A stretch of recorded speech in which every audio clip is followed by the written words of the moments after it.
Break के बाद एक बार फिर से स्वागत है आपका। सिलसिला खबरों का शुरू करेंगे और बात नेपाल की करेंगे। नेपाल में हिंदू राष्ट्र और राजशाही को लेकर बवाल मचा हुआ है। हिंदू राष्ट्र की मांग पर पूरा नेपाल सुलग रहा है। इस वक्त नेपाल में राजशाही के समर्थन में जोरदार प्रदर्शन किया गया। नेपाल में हिंसक प्रदर्शन में 2 लोगों की मौत भी हुई है। प्रदर्शनकारियों ने कई इमारतें भी फूंक डाली हैं। झड़प में कई पुलिस वाले भी जख्मी हुए हैं। तस्वीरें आपके सामने हैं, तस्वीरें देखिए और समझिए राजशाही को लेकर किस तरीके से ये पूरा हंगामा उत्पन्न हो चुका है। एक तरफ राजशाही तो दूसरी तरफ लोकतंत्र के समर्थक, ये 2 भाग हैं। ऐसे में राजशाही के समर्थकों की तरफ से ये जो प्रोटेस्ट पूरा देखा गया, इसको आप देखिए किस तरीके से इमारतों को फूंका गया, आगजनी सड़कों पर भी की गई। साथ ही साथ यहाँ पर 2 लोगों की मौत हुई है इस प्रदर्शन में। कुछ पुलिसकर्मी जख्मी हुए हैं और संपत्ति को भी नुकसान अच्छा खासा पहुंचा है, ये बताया जा रहा है।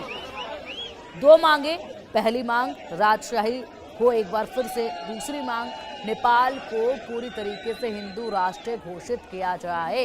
नेपाल में हिंसक झड़प के बाद अब सब कुछ हाई अलर्ट पर है। पीएम ओली ने इमरजेंसी बैठक भी बुलाई है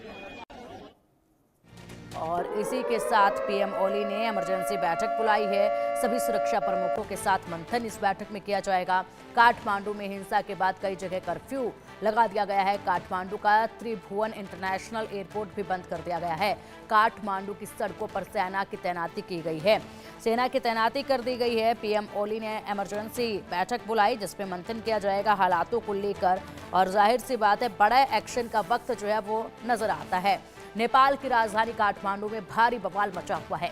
राजशाही की वापसी की मांग कर रहे हैं लोगों और पुलिस के बीच में हिंसक झड़प भी हुई है। इसके बाद कई जगह आगजनी की भी खबरें सामने आई। प्रदर्शनकारी पूर्व राजा ज्ञानेंद्र शाह की वापसी और हिंदू राजशाही की बहाली की मांग कर रहे हैं।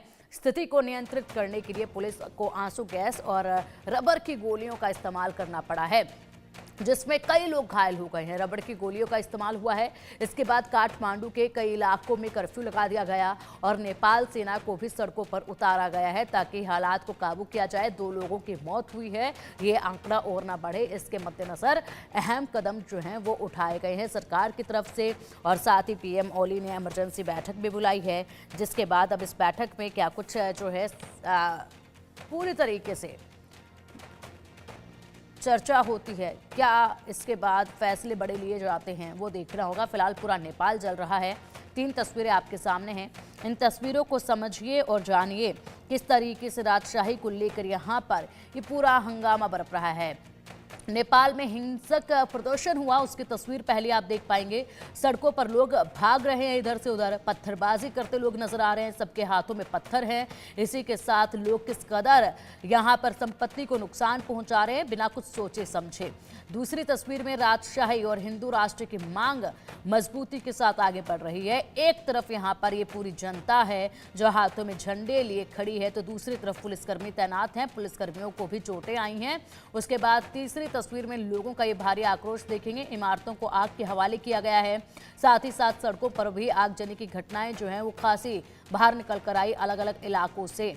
और ऐसे में अब नेपाल की स्थिति जो है वो काफी ज्यादा गंभीर होती जा रही है।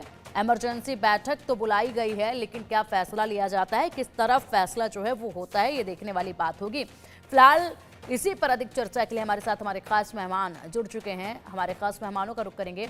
वैदिक स्कॉलर आचार्य प्रमोद मिश्रा जी हमारे साथ हैं। सर, बहुत स्वागत है आपका इंडिया न्यूज़ पर। साथ ही मुस्लिम स्कॉलर फाजिल अहमद जी हमारे साथ हैं। फाजिल जी, बहुत स्वागत है आपका भी इंडिया न्यूज़ पर।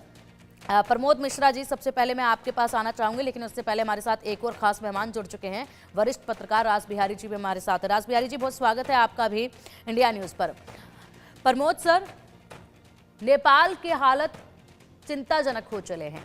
नेपाल, जिसको बहुत ही प्यारा और शांतिपूर्ण देश कहा जाता है, आज वो आग के हवाले किया जा रहा है। वाकई में चिंताजनक हालात हैं।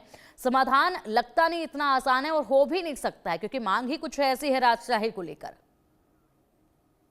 बिल्कुल मैम, जो ये उग्रवादी तरह के जो लोग होते हैं जिनको सिर्फ यही करना होता है और सनातन पसंद नहीं है।